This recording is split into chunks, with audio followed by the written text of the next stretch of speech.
Hello and welcome to the Blue Square Premier Review 2007-2008. After a sensational season, Aldershot Town were crowned the inaugural champions of the Blue Square Premier, but who will join them in League 2 next season? Well, we're about to find out as Cambridge United take on Exeter City in the Wembley playoff final.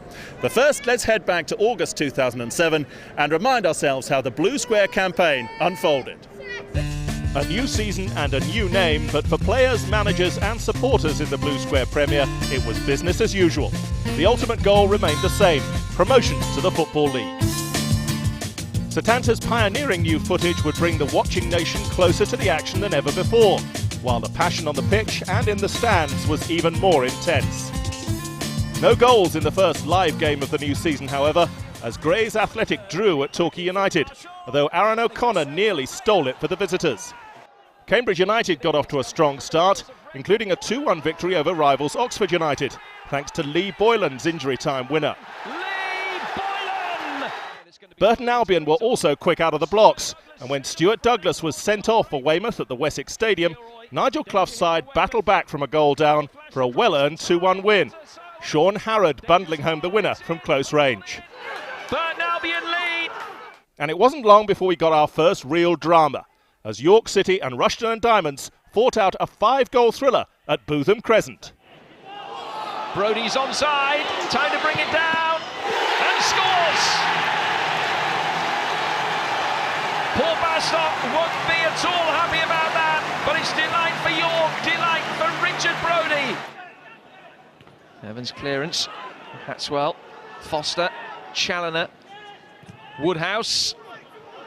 Burgess making the run forward, and Robinson has missed it, and it's put in for an equalising goal by Andy Burgess. A defensive mix-up has gifted Rushden and Diamonds an equaliser. Mistake by the normally impeccable Mark Robinson, and Burgess takes full advantage. And ball by Challoner.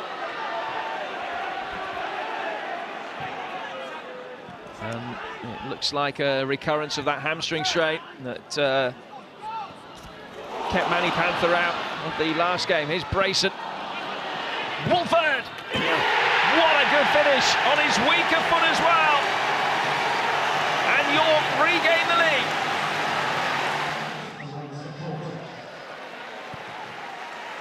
Tomlin in for Rankin. Good header down. And is it in? It is. Another equalising goal, and Rushden and Diamonds again out of nothing, back on level terms. Hope is there, of course. It's Curtis Woodhouse with a delivery in towards that near post, and he took a touch, it's in! Might have been an own goal. Dean Howell looks as though he's going to claim it, but it could have been Farrell that put it into his own net at the near post.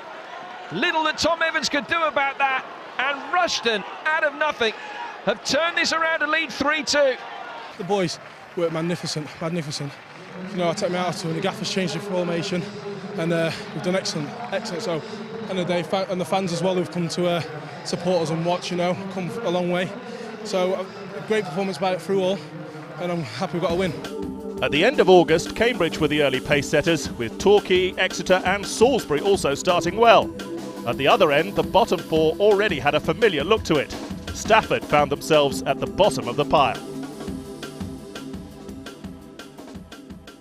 The Blue Square Awards. Goal of the season. At 3, Wayne Tuck with a perfectly placed lob.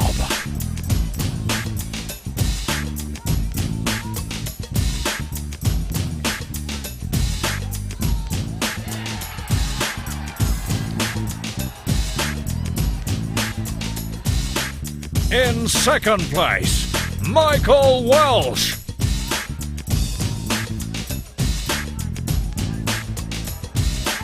Get in, son! And the Blue Square goal of the season. Yes, it's a beauty from Aldershot Scott Davies. Stepping again by Todd, but it's come out here to Scott Davies!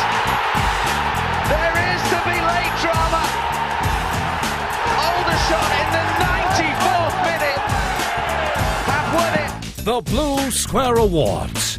as voted for by fans of the Blue Square Premier. Early September saw Exeter City produce a stunning late show to foil promotion rivals Oxford. The home side were leading 2-0 thanks to 2 penalties from Rob Duffy, but super sub Richard Logan had other ideas for the Grecians. Elam. The little flick might fall for Stansfield. Tardif's committed himself, out of position for a moment. It's a good ball back across the face of goal, and Exeter have one back.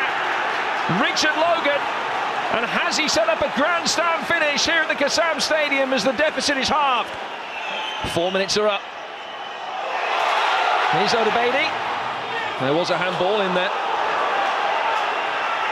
It seemed to happen quite a long time before the referee gave it. He did. I thought he was on his way. Now the ball was kicked away there by Robinson, who will earn a yellow card. He retreated from the referee a lot quicker than he retreated from where the free kick should be taken. Helped on by Taylor. Logan! They've scored! 4 minutes, 37 seconds into stoppage time. Richard Logan scores his second, and Exeter complete their fight back with a deserved equaliser. Obviously last week we got battered 4-0, so it's good to get back to get a point at least, but it means a lot coming here and getting a point against one of the top contenders for the season.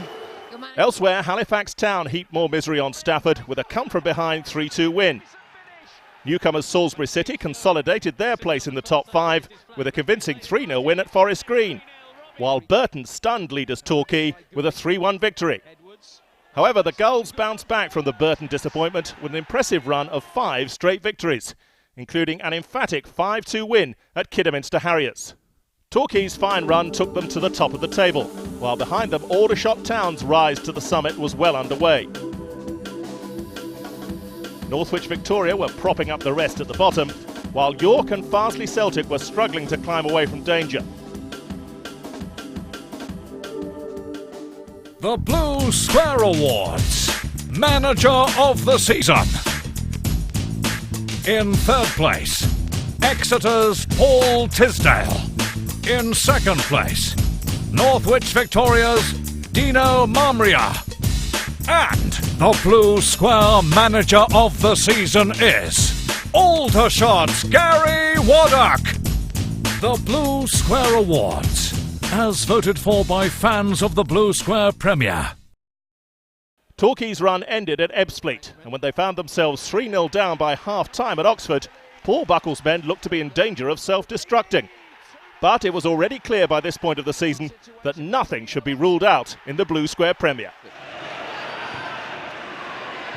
All the way through to Phillips. Lovely little touch, looking for Hargreaves. Turley was brave, but the follow-up from the substitute has been given. What a first touch that is. And Torquay have a little bit of hope. Beddoe. Torquay have had a real go in the second half. Flicked on by Sills, Zebrowski. And still Zebrowski's done really well. Zebrowski! Fantastic goal! And now the nerves around the Kassam will start to jangle, because Torquay have got 2 back in this second half.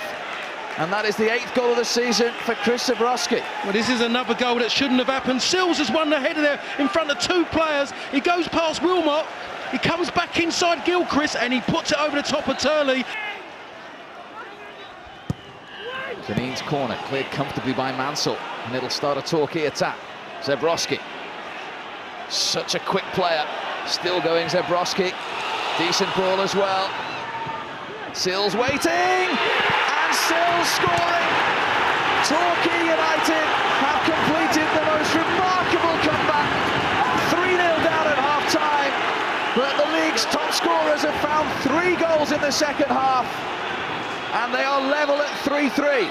Well, Steve, 30 seconds earlier, I'm talking about them just maybe going short out of corner. Poor free kick by Janine. It allows them to break away, and somehow they've come away from the ball there, with defending there to allow them to get in behind. Good ball in there by Welsh. Gilchrist caught on his heels, and he just goes over him for Sills to do nothing more than just pull it into the net. Tim, what a game. The equaliser, it must have felt like a winner for you. Oh yeah, absolutely. You're 3-0 down at half-time. You're in the change room trying to pick yourselves up. It's all about pride at that stage, and this team's got that in abundance. Absolutely brilliant effort. Came back to 3-0, and I think we fully deserved it. Spurred by their comeback, the Gulls got back to winning ways with victories against playoff rivals Stevenage and York City. Meanwhile, assistant manager Scott Barrett took charge of Stevenage Borough for their home clash with Burton, following Mark Stimson's shock resignation 24 hours earlier. The caretaker boss was only denied a victory when Sean Harrod nicked a late equaliser as 6 goals were shared at Broadhall Way.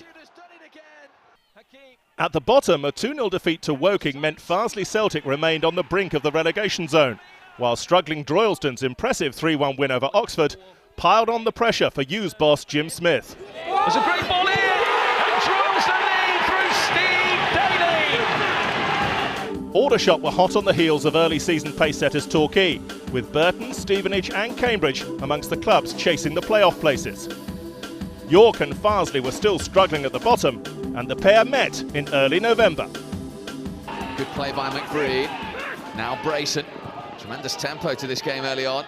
Wolford, Soji, then the effort from McBreen, and it's first blood to York.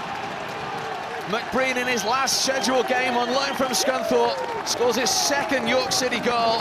Soji initially was looking to shoot there, but McBreen just comes and says, "That's mine, I'm having it." We dallied there, and this McBreen was onto it. He's rolled it into the path of Onami. Soji, very good save. Back to Brayson, and it's found its way through. Kyle Saran couldn't keep it out. Paul Brayson will claim the goal, his third of the season. Tom Morgan is frustrated. York City are 2-0 up. His Stammer for Farsley. Oh, what a reply! Roy Stammer with his first goal of the season, and what a goal to get Farsley back in this Yorkshire derby. Evans never had a chance. They're going across him, going away from him. The power just beats him so easy. Plenty of discussion down there for John Deasick, who prior to Lee Sinnott's departure had recently signed a 2-year deal, new 2-year deal with Farsley. Oh, that's fallen to Farrell on his left foot, and he has sealed it. Craig Farrell, fresh from his hat-trick last week in the FA Cup, has restored York's 2-goal cushion. Little flick now to Farrell. 2 for Craig Farrell, 4 for York, and they're racing away to another away victory. Yeah, very important to beat the teams behind us, you know, because they're not too far behind us and they've got a game in hand as well. So I think the win today is really important, and the fact that we scored 4, you know, it's really, really good. Victory meant York could breathe a little easier, while fellow strugglers Altrincham got off to a good start against Stevenage, now managed by former England boss Peter Taylor. But 2 goals from Craig Dobson gave Stevenage victory and ensured Altrincham remained in the drop zone. At the opposite end of the table, Aldershot replaced Torquay at the top after 3 straight league wins, including an impressive 3-2 victory over Grays. 3-0 Aldershot. A 5-0 defeat away at Rushton and Diamonds was the final straw for Jim Smith, who moved upstairs at underachieving Oxford to be replaced by Darren Patterson. Aldershot were in the driving seat and looking a good bet to stay there, while the winter outlook for Northwich was bleak at the bottom. Aldershot's hot streak continued in early December, with Salisbury the unfortunate hosts of the rampant league leaders. All the way through, it wasn't defended, and John Grant said thank you very much. Goal number 11 for him this season. Aldershot have the lead after 12 minutes.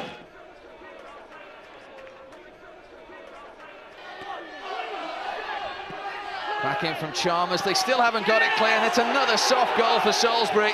It's scored by Ben Harding, who makes it 3 goals in 3 games for him, and the league leaders in Wiltshire are 2-0 up. Chalmers, super ball, John Grant, wonderful finish. The league leaders are on their way to victory, and he has sealed it in style. They're going 4 points clear tonight. They're 3-0 up. Elvins with the shot. That, I think, caught Clark by surprise, but he pushed it away. Here they come again, Aldershot, headed away by Robinson. Blocked by Chalmers. Grant for the hat-trick. 4-0 and a hat-trick for John Grant wraps up a wonderful evening for the Blue Square Premier League leaders, Aldershot Town. Yeah, it's brilliant. The team's attacking and you're always going to get chances in the team. And the team spirit is great. Everything, the fans, I love the fans, and just brilliant. Like The Blue Square Awards. Save of the season. In third place, Scott Bevan. And again, Wollaston, nice feed. Then Rendell, and Bevan denies them again. Second, it's veteran keeper Kevin Poole, showing there's still life in the old bones. Still Courtney Pitt, useful. Back post, super save again by Kevin Poole. That was just about getting your body across, putting in an area. That's what Kevin Poole done. And Blue Square's save of the season was made by Aldershot keeper Nicky Bull. Here comes the long throw from Gill, flicked on by Taylor. There's the header. What a save from Nicky Bull, and he's still in there, and he's done it again. He's got springs for rutty legs. The Blue Square Awards, as voted for by fans of the Blue Square Premier. By Christmas, as the presents were being opened and the turkey being scoffed, Aldershot were top of the table with their eyes on the big prize. The shots were being hotly pursued by Exeter's Devon rivals, Torquay United, who were up to second place.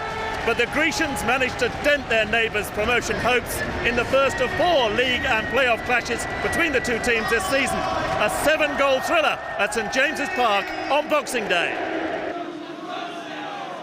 Paul Tisdale, who played for Exeter in a Boxing Day Devon derby in his playing career, now facing up to Torquay for the first time in his managerial one. Now this is Mackey from Basham's run. Mackey for Exeter.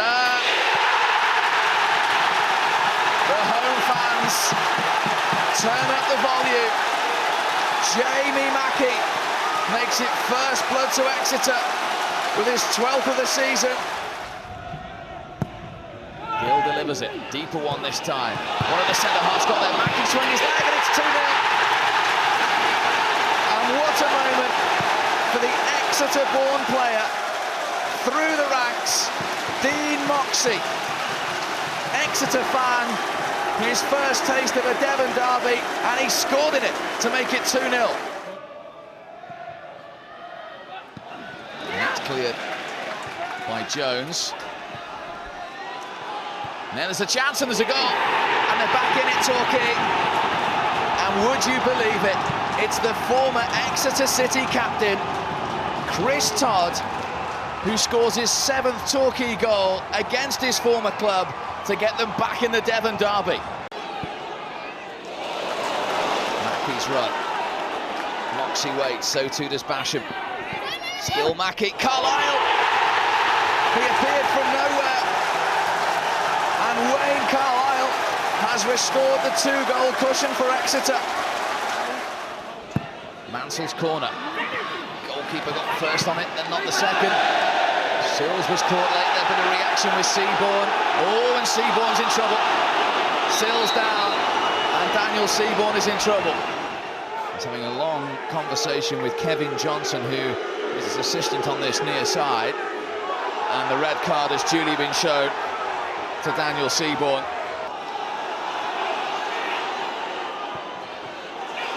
That's over the top. Mackey, the goalkeeper's backpedaled here. It's Mackey, and 4-1 Exeter.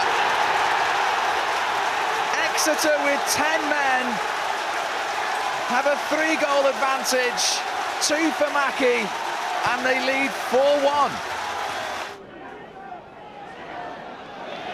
Again, Tiger is challenging from Exeter. Mansell with the block, it's come out to Stevens. Phillips at the back post is totally unmarked, and it's 4-2. Lee Phillips has a goal against his former club on his first return. Has it come too late, or has it given Torquay hope? If Torquay were to score in the next 5 minutes, we would have a grandstand finish. They might just do here. Phillips, he thinks it's a back pass, and the referee agrees from Edwards. This would really give them a lifeline, and it has. Kevin Nicholson scores his first ever goal for Torquay, and he sets up the most unlikely of grandstand finishes. The Blue Square Awards, blooper of the season.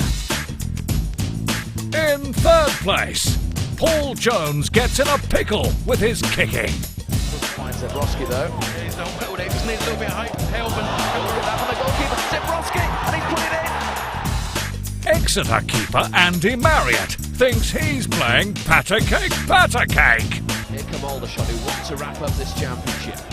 Grant, Donnelly, Marriott didn't hold it, and Aldershot are level, and it's a first ever league goal for Scott Donnelly. And in first place, it's Aldershot's Anthony Charles stumbling across the finish line. Oh, Anthony.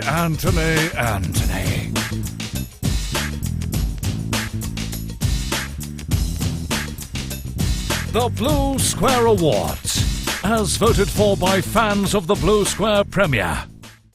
Cambridge's hopes of catching the shot suffered another setback when they visited neighbours Histon on New Year's Day. Histon still harboured playoff aspirations of their own and were desperate to avenge a 1-0 defeat at their local rivals just a few days earlier. Free kick, there was a touch as well, and there's a goal.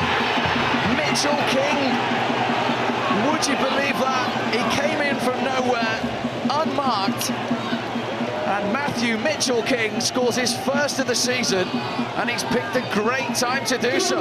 Well, unfortunate on Boxing Day, and I think we had a point to prove because we should have won the game.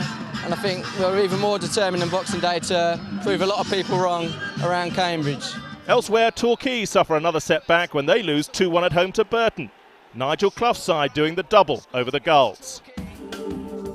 January ended with Torquay in second place behind Aldershot, but Stevenage were lurking in third with 2 games in hand.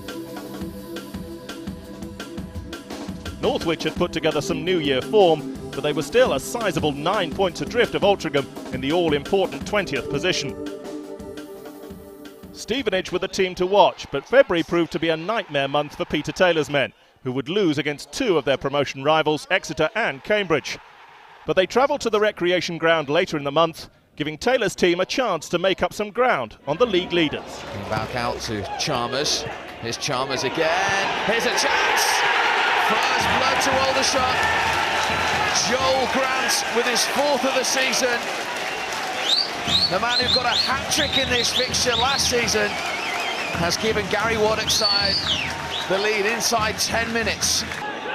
Now Straker. Stevenage just cannot clear their lines.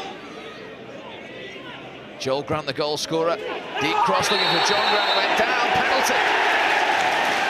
It's getting worse for Stevenage. This for his 16th league goal of the season. Confidence sky high. And the league leaders go into a 2-goal lead inside 20 minutes. Interesting to hear from Ricky George. He's right about the Manchester United, Arsenal analogy. And here come Aldershot again. And there they go again. It's the youngster on the score sheet. His 2nd goal for the club. Danny Hilton and Aldershot inside half an hour are blowing Stevenage away. They lead 3-0. Here comes the cross. Free header, and they have one back. And it's Gavin Grant, would you believe it, on his Stevenage debut, scoring on the ground where he scored whilst he was on loan at Grays. They got back to 3-2 that night. Stevenage are back at 3-1. Well, I think we defended very poorly, and to me, Aldershot started really well. They were very, very sharp, and they were first onto things. We were very hesitant, and we were second to most things, and I was very surprised and disappointed with our defending. Meanwhile, both Forest Green and Ebbsfleet kept their faint playoff dreams alive with victories against Crawley. That's useful, and it's in. Stevenage's month to forget saw them fall 13 points off the pace. At this point, only a playoff berth was a realistic aim. Histon, Forest Green and Salisbury had an outside chance of nicking the final playoff spot. At the bottom, time is running out, but inspired by the goals of Lee Steele, Northwich's great escape was building momentum. Dino Marmria's side were on a 6-match unbeaten run when they arrived at Bootham Crescent for a live clash with York. but they got off to the worst possible start. Sodji to Wolford. 2 men in front of him. Robinson behind him, who swings it in looking for Sodji, and it might fall shortly here. Beautifully tucked away by Brodie. His second successive goal after his effort against Rushden at the weekend. And after just 10 minutes of this game, he puts York City in front. Northwich with Ben Connaught in goal tonight, that of course because of an injury to Scott Tynan on Saturday. He's still here though, and he's with to talk to us now. He is, he's with me. Scott, with 20 minutes ago, what are your thoughts? I think we're definitely still in the game. We just got to get our foot on the ball a bit, take a bit more care when we've got possession. And we need to test their keeper out a lot more, because he's had quite a quiet night up to now. Got to get Lee Steele involved as well, haven't you? Yeah, if you give Steely a chance, he tends to put it away. I think where we've got to do, we've got to get the ball wide more. Jamie Mullen to get... It's get in! Yes! Get in! Equaliser for Northwich. Michael Byrne scores for the second game running, and the team who are third from bottom have equalised. And it's all about momentum. We've built a good momentum up. We've given ourselves a massive chance of staying up, and all the point away from 1 points are massive. Anything 1 point, 3 points doesn't matter as long as we keep the momentum going and keep picking up points. At the top, the chasing pack were all showing nerves and all stuttered, allowing leaders Aldershot to increase their advantage. But it was only thanks to a late show at Plainmoor that they gained revenge for a 3-0 drubbing earlier in the season, that psychologically would prove crucial in the coming weeks. But it's come out here to Scott Davis! There is to be late drama. Aldershot in the 94th minute have won it, and who knows, that may go a long, long way to winning the Blue Square Premier title. It's been a hard, long season, and it's a long way to go yet. You know, we've got some really important games to come. So big 3 points for us tonight, but there's still a long way to go. Aldershot had opened up what looked an unassailable 17-point lead at the top. At the bottom, Northwich were now well into their miraculous run, but Halifax were now in real trouble after being docked 10 points for going into administration. The Blue Square Awards Player of the Season. Exeter City's Rob Edwards. Seaborn at the back post, Taylor's in there as well, and Edwards! Rob Edwards with just his second goal of the season. In second place, Forest Green's prolific striker, Stuart Fleetwood. And the Blue Square Player of the Season is Aldershot keeper, Nicky Bull. Hurry up and open that champagne. This is ruddy, thirsty work. The Blue Square Awards, as voted for by fans of the Blue Square Premier. April saw Northwich complete the Great Escape with a 2-1 win at Stevenage, and it was Halifax who were now clinging on for dear life, both on and off the pitch. A 6-1 drubbing from in-form Kidderminster plunged them even deeper into the relegation mix. Droylsden and Stafford both fell through the trapdoor together, while it was only a matter of time before Farsley would join them. That left one final relegation spot to be decided on the final day of the season. Halifax needed a point against Stevenage, while Altrincham knew only a win at Weymouth would be enough to secure their safety. It was nail-biting stuff. Here's Malcolm for Weymouth. Good play and disaster for Altrincham. It's an own goal from Gary Scott, and the team fighting for their lives, needing to win, trail inside 6 minutes. Long kick from Coburn. Now here's a chance. Colin Little for Altrincham. Hope is restored. The main man, with his 21st league goal of the season, draws Altrincham level. Well, they are celebrating because as Colin Little was scoring here, Steve Morrison was scoring at the Shea. Halifax 0, Stevenage 1. That is the score from the Shea. Let me tell Graham Heathcote, who can hear me now. Graham, it's 1-0 to Stevenage at Halifax. Yeah, well, we've got to do our job here. I believe they should be down to 10 men, and I believe Bevan was offside for the first goal, so we'll wait and see. Simon Weatherton and Chris Lane are getting at each other, and he's got away with another foul. Weatherton just just earlier in the game, and got to be careful out there. There's no need for Critchell to do that. Oh, there's a little bit of afters there. That was Kyle Critchell after the original free kick. Tensions running high on a dramatic final day. There's already that incident with Trevor Challis to think about, and the referee is going to speak to Gary Scott first of all, and he's been sent off, and so has Critchell. It's 10 v 10, a double red card. Here comes the Weymouth corner. Douglas got something on the end of that, then it came out to Malcolm and it's in. Weymouth are back in front in stoppage time at the end of the first half. Michael Malcolm might just have put a dent in the survival hopes of Altrincham. Here comes the corner again. Lawton this time. Touch from Shotton. Little's there!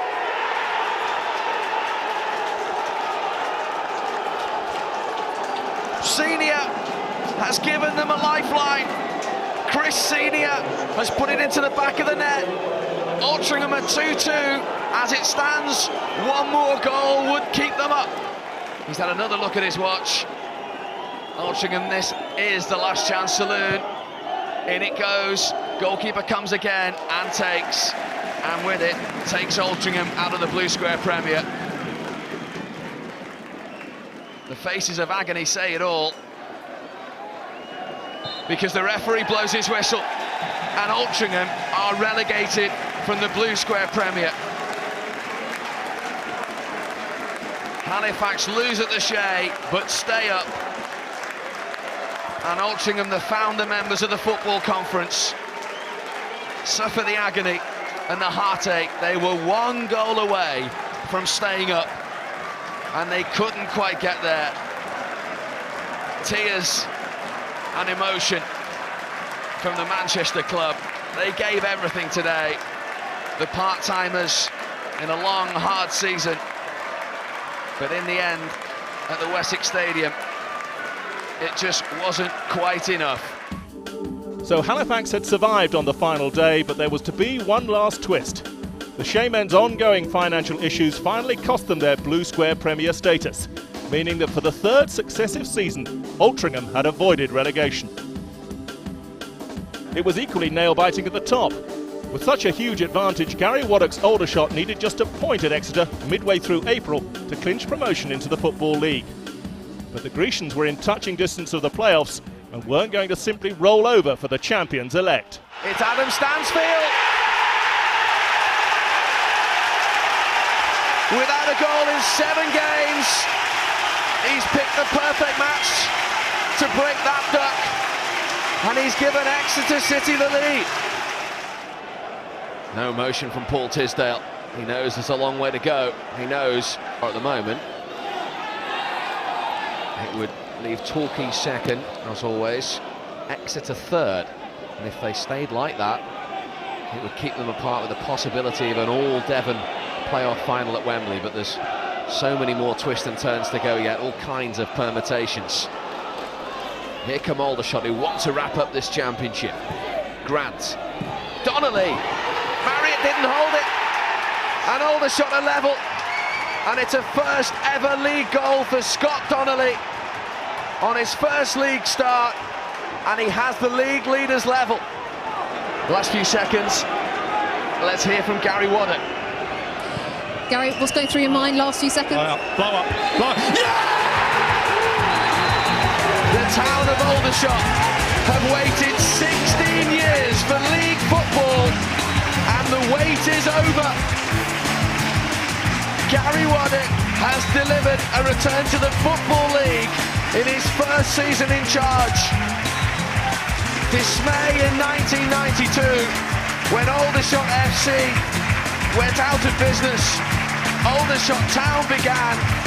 They started 5 divisions below the Football League, and now they are in it.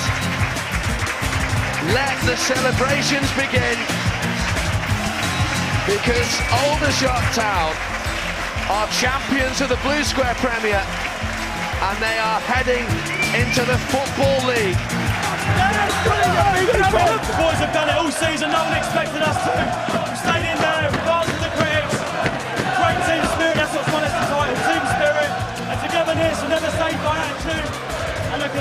thanks to the people. Phenomenal. Aldershot crowned champions, and by some margin, a whopping 15 points in the end. Stevenage, many people's tip for one of the promotion places, paid for their miserable month in February and lost out on a playoff spot by just 2 points. But for the teams above them, the season was far from over. Marvellous scenes there for everyone involved with Aldershot Town, and many congratulations to all at the recreation grounds. They'll be back in the Football League next season.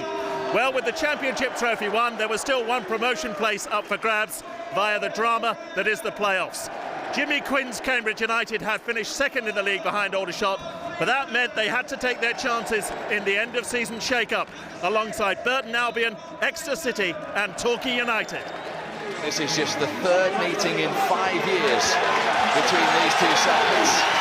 And in this part of the world, it is do or die.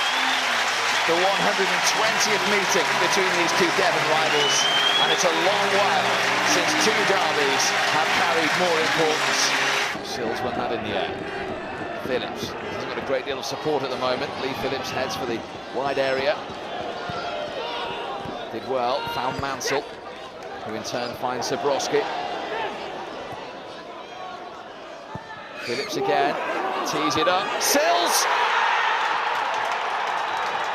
First blood to Torquay United, and it's the man who got the winner on New Year's Day who pops up with his 22nd of the season. Against the run of play, Torquay have the lead. Well, for me, you're talking about maybe the best pair of forwards in the Blue Square Premier. You've got Lee Phillips on the touchline, knocks in a wonderful cross, one he would want himself. But if you want it to fall in the head of somebody, you want it to fall for Tim Sills. Absolutely perfect textbook header. Back in from Edwards. Carlisle. There was no doubt about that one. Wayne Carlisle, who had a goal disallowed in the second half. St James Park interrupts us with an Exeter equaliser. That's what happens, you let centre-halves with decent quality knock balls forward. The flick on, I don't think it was meant that way, but I'll tell you what, Wayne Carlisle meant that run. He's been doing it all game, inside Kevin Nicholson, and he gets that reward for all that unselfish run he's done so far in this game. He's pleased, he knows he deserves to be in the game. Now he really believes they should go on and win it. And there will be 4 minutes of added time. Gill's long throw, Taylor was looking for the flick, headed away by Hargreaves. Here's the save.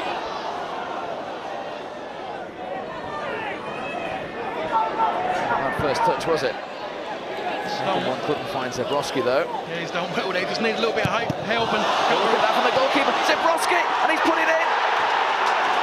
Disaster for Paul Jones, delight for Chris Zabrowski, and how important could that be to deciding which of the teams from Devon go to Wembley to contest the playoff final? Well, it's just all about putting your body in a line of fire, and that's what Chris Zabrowski done. Paul Jones will be really, really annoyed of himself here. Absolutely awful what he tried to do there. Just whacked it, it went low, straight into the back of Zabrowski. He wasn't expecting that to happen, but I'll tell you, he kept his cool to finish out. How many times have we seen players muck up a situation like that, kept his cool, puts it into an empty net, but Paul Jones will be really, really upset with himself, but that man is happy. Just the way things have gone for him. You have to persevere and work hard. Useful. Courtney Pitt had to make it. He didn't. Corbett goes down. Penalty to Burton. Courtney Pitt can't believe it, but Simon Hooper, the referee, had no hesitation in giving it.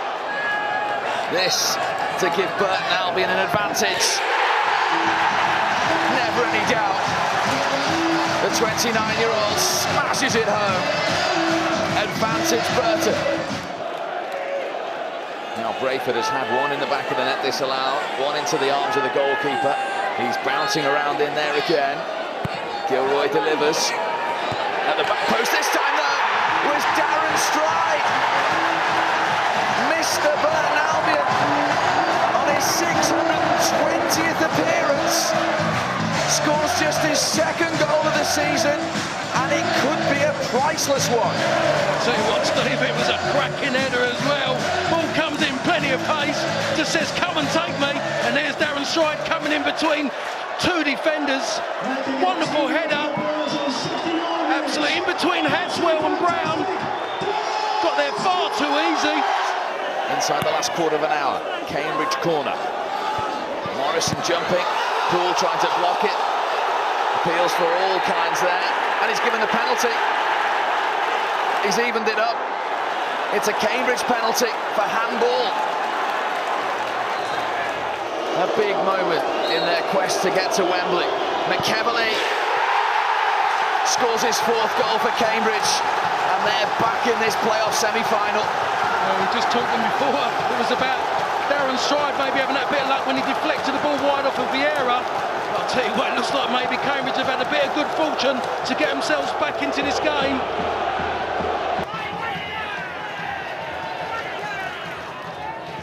Maxwell did well.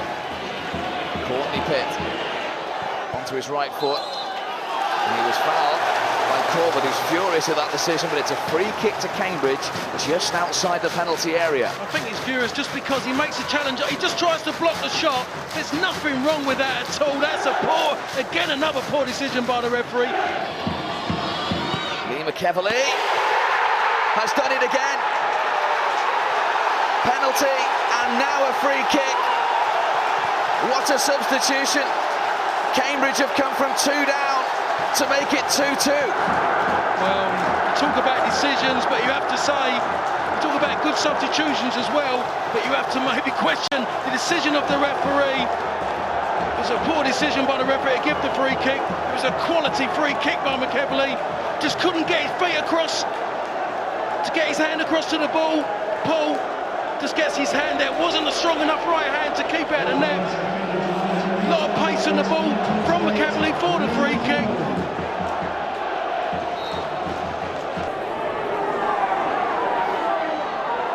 Here's Sills. Still Tim Sills. Zebrowski. Hill is unmarked at the back post. Here's the chance. Kevin Hill. 11 seasons a Torquay United player. On the day he's equalled the club appearance record. Might just have fired them to the playoff final. Well, the script was written, wasn't it, for Kevin Hill to do something in the game. One of them was to actually appear to equal that record. But someone must have written it for him to score a goal. This is wonderful play by Sills. Gets through 2 challenges where I think the players are more bothered about hitting him rather than tackling him. Comes through to him from Zebrowski. But what a finish that was as well. Good pass from Sills to Zebrowski, but Zebrowski done well to see Kevin Hill out wide, but to take the ball that early as well and hit it with such ferocity. Not a chance for Paul Jones in that goal. Well, at half-time he needed 1 goal. Now he needs 2. He checks his watch. It'll tell him a little over 22 minutes of normal time to go. They need a goal soon to give them a ray of hope. Edwards.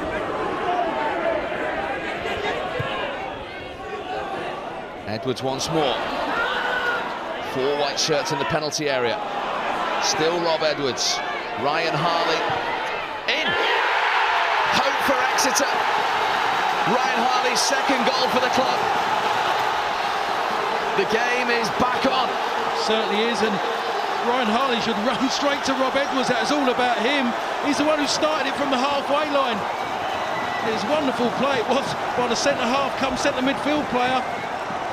Used his head really well, kept his composure, rolls it back for Ryan Harley. I thought initially he might have hit it first time, picks his spot, doesn't see it. Simon Rayner through the crowd of players. Wonderful finish, wonderful strike, kept it low. That's what Ryan Harley is a wonderful player with the ball at his feet, wonderful striker of the ball. And that's what he's done. He's guided that ball into the corner. Not a chance for Paul Jones. Now Ryan Harley. Logan trying to get in there, goalkeeper didn't get there. Referee says penalty. He had a long look at that. He had a couple of seconds to make up his mind, Chris Sargentson. It was a big call, and he's pointed to the spot for an Exeter penalty. I think it was the assistant referee who gave it. I think it was Chris Zebrowski in the end. Come across, it didn't look like there's really any contact there at all. Logan gets him and Moxie getting each other's way. Zabrowski comes in a bit late. Just comes in late and he catches Logan. That's what I think the assistant referee's given it for. 10 minutes left of the second leg, and it's on loan. Ben Watson, who's only ever scored once for Exeter City, on loan from Grays, who has assumed the responsibility to level it up. And he does, much to the delight of those Exeter fans. They've come back from 2 down on aggregate to level it at 3-3 with 9 minutes to go.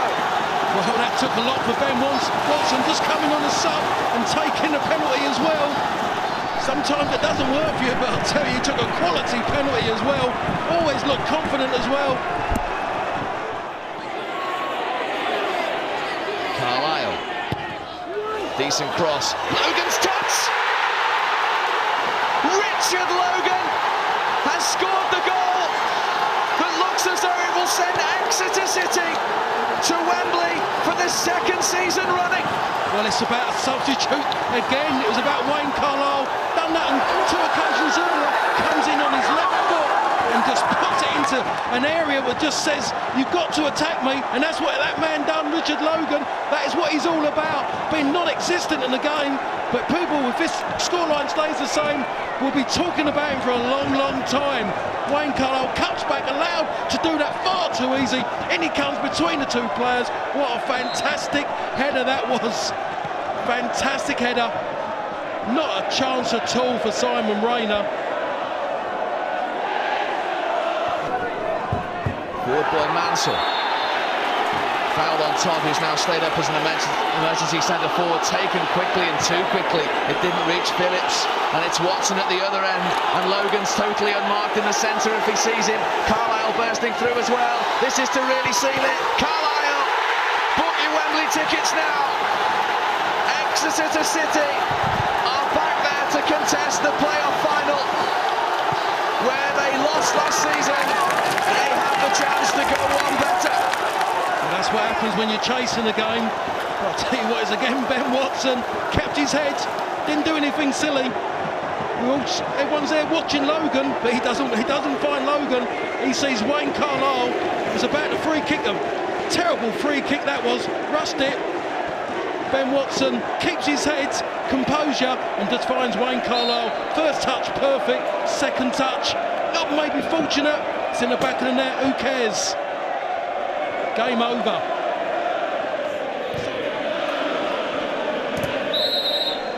And there it is. Confirmation that it is Paul Tisdale and not Paul Buckle that will lead a team out on May the 18th at Wembley. In the final where they failed last year against Morecambe, they've got a second chance. The celebrations will begin. And this time, they will want to go one better. It's all set up for 90 and possibly more minutes to decide who goes to Wembley Stadium on May the 18th. Burton Albion in all blue get us underway and immediately give it to Magno Vieira, who is then fouled by Michael Simpson. It's taken us less than 8 seconds for our first free kick of the evening. I don't think he really touched it. Michael Simpson was looking at Vieira saying, what was you doing? He jumped over his foot. Mr. Malarkey was right next to it, he gave it. In from Mark Albrighton, headed on by Hatswell. And this is McEverly, hit the post and in. Cambridge United are in front inside 30 seconds, and Rob Wollaston has scored the goal. The roof has come off this stadium. Early drama, and Wollaston is the hero. It's a disastrous start for Burton.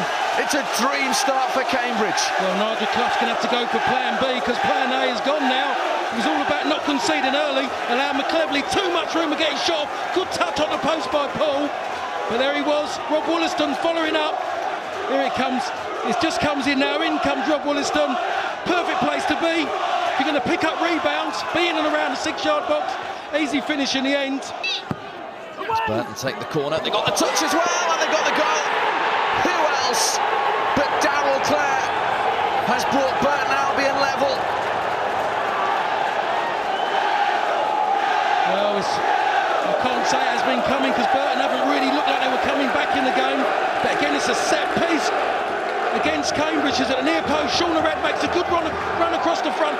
Lovely little touch. Darren Clare standing 3 yards out on his own. You just don't do that with a Darren Clare around. It just eludes Gleeson, just goes over his head.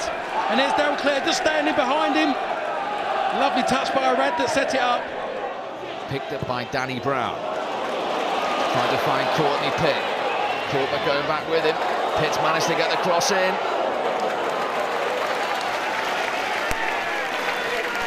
Beverley still has it. Wollaston. Oh, it's gone in. The man who scored the first goal after 30 seconds looped it over Poole, who's finally beaten for a second time, and the advantage swings back to Cambridge United. I think he's going to have to put his hand in his heart and honestly tell us he never meant that. I'm sure Rob Wollaston was looking just to put that back into the danger area. Even the ability he's got, clever player, but I'm sure he's putting that ball in. Kevin Poole just believed that was going to go over, even just go past the far post. First mistake he's made in the game. He thinks that's going past, got his positional sense all wrong there, Kevin Poole. Maybe too close to his near post. Sometimes you need good fortune. Again, I think Jimmy Quinn thinks he's got it. To another Cambridge throw. For only the second time in their history, Cambridge United are heading to Wembley Stadium. They're one game away from a return to the Football League. They will face Exeter City on May the 18th at Wembley. Jimmy Quinn, who did it with Shrewsbury, is one game away from doing it with Cambridge. Well, who'll win that second promotion place? It won't be very long now before we'll know. One of these teams will be celebrating a season of success, the other commiserating over a very near miss. And what an atmosphere it is that greets them. The stadium, with its history, with the money that's been spent on it in recent years, is enough. They've had the fireworks, and both those sets of supporters are now expecting the fireworks to begin on the pitch.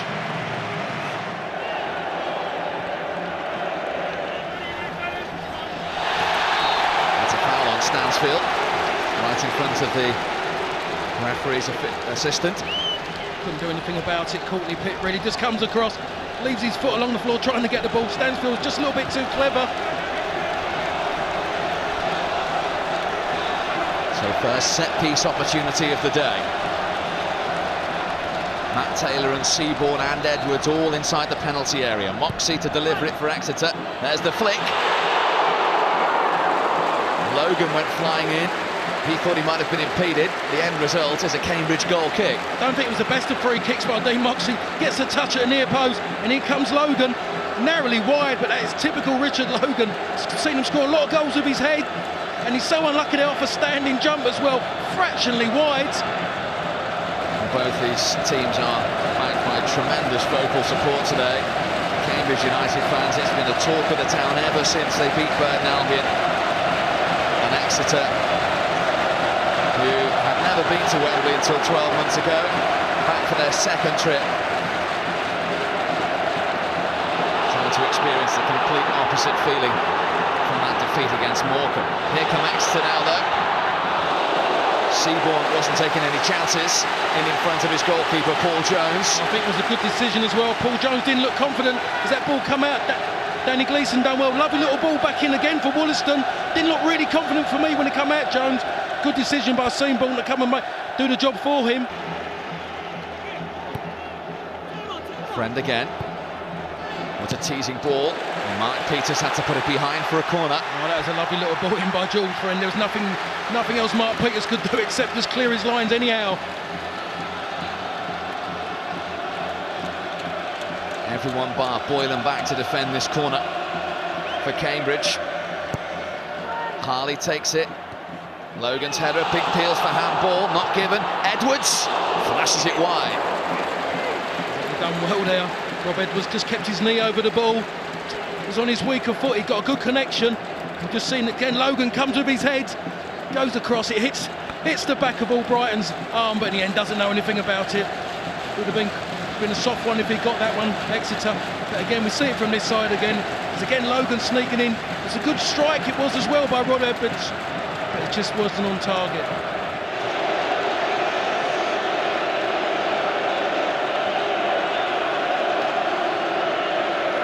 Dean Moxey to take the corner. Seaborn at the back post. Taylor's in there as well, and Edwards!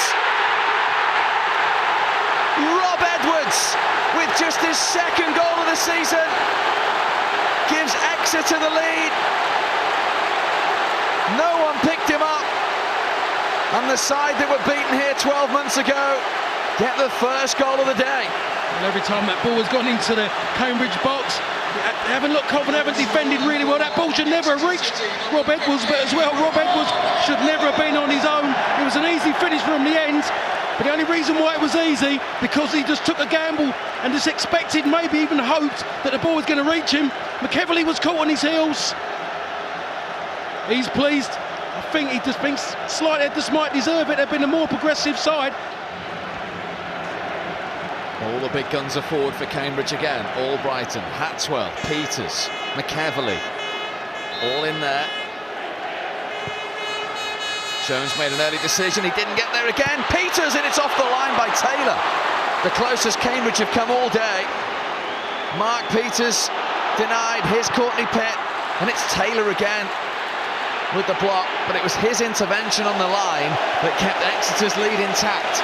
Well, it wasn't even a quality ball into the box, just a ball into the area, but again, Paul Jones is found wanting, comes out and it's just sloppy, totally runs almost underneath the ball, and I'll tell you what, they've been fortunate, not under a great deal of pressure, that Exeter defence, but I'll tell you what, Paul Jones is making it easy for them, giving Cambridge every opportunity to maybe get back into this game. That's what Jimmy Quinn wants, a bit of luck. Watson holds it. Play on, says the referee. Watson's offside. And that's it. After a 5-year wait, Exeter City are back in the Football League. Paul Tisdale suffered the despair 12 months ago, but it's elation and excitement.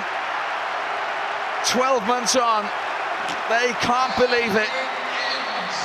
After 49 long games, this one has been won, and it means after 4 years of trying, they're back where they were for 83 years as a Football League club in Devon. It's a great place to win, it's an awful place to lose. Cambridge United have come such a long, long way in 12 months. We'll have to go again next season, but Exeter will not be playing them. They are joining Aldershot in League Two after a 5-year absence. Rob, I'll come to you first. You played in the game last season, such pain. You've done it, you're in League Two. Yeah, I know. You know, my first thought is I feel sorry for Cambridge because I know how I felt last year. So, you know, I've got utmost respect for their team and I feel for them. I hope they do well next year because I know it hit us really hard last year. But it's been a long road for us and I'm delighted. The manager's done well. All the lads have stuck together this year when people didn't think we could do it. So we're delighted. And to score at Wembley, Rob, must be one of the highlights of your fairly long career. Yeah, I don't score many goals, so it's not bad, is it? Not bad at all. And it's going to be some moment for Danny Seaborn, the Exeter City captain, who assumed the armband, of course, only halfway through this season when Matt Gill relinquished it, just 21 years of age. Big hug from the club officials. He receives his medal from the Football Conference chairman, Brian Lee. And the 21-year-old who came through the ranks at Exeter City lifts the trophy to confirm Exeter City once again as a Football League club. 83 uninterrupted years ended 5 years ago, but Exeter, the Grecians, are back there. So Exeter City join Aldershot Town in the Football League next season after a nail-biting victory here at Wembley. For them, it's a case of just counting down the days until the new season begins in August. As for Cambridge United, well, they're sure to be amongst the promotion front-runners next season in the Blue Square Premier. But who'll be celebrating in 12 months' time? Who knows? Well, one thing is a safe bet. The 2008-2009 season in the Blue Square Premier is bound to be full of joy, drama, heartbreak, excitement and celebration. We'll see you then.